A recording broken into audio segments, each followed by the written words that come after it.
And I read an interesting statistic as we were just kind of preparing for today that said that 40% of wealthy individuals do not have their luxury assets properly insured, which I'm sure, once again, going back to our initial conversation, they've grown too fast. Maybe you don't have the right advisor. Don't even know that the right advisor exists until I started working more in the high net worth space.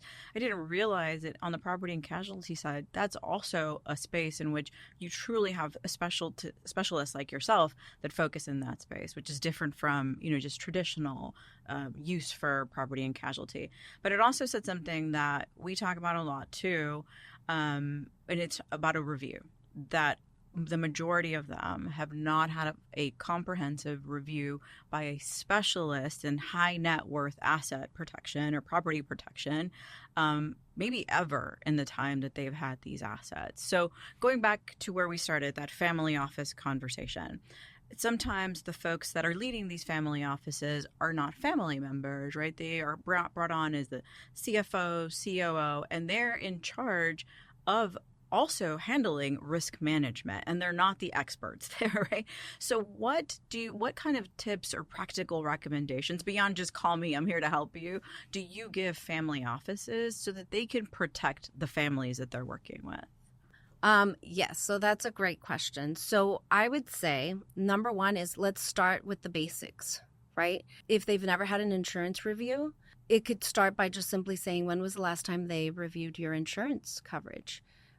If clients work with a broker that is experienced in this space, they will say, I talk to my broker every single year, or we meet quarterly or semi-annually. They'll know how to answer that question. Most of the time, what they'll say is, I pay my policies or renewals every year. I don't know, they renew. And so that's the number one indicator. You need to have an insurance review. And I recommend that all clients, regardless of whether they are thinking about switching brokers or not, have an insurance review every 3 to 5 years. It just makes sense. In addition to that, though, annual summary meetings, discovery meetings are extremely important. So there's families that live a very low-key lifestyle. They may have some nice assets, and we've looked at everything, we've reviewed it, and it looks good. We'll talk to you next year, unless there's any changes.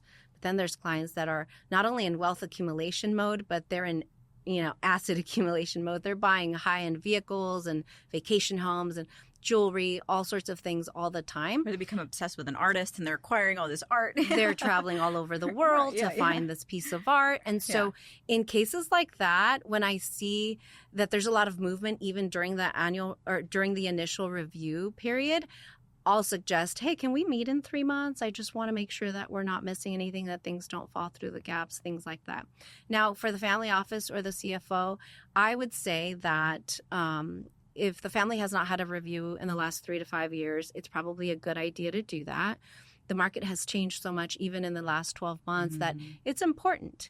And if you're comfortable with your broker, but you just want a second opinion, that's also a good idea. You're entitled to do that. And I think that not doing that is probably a disservice to the family.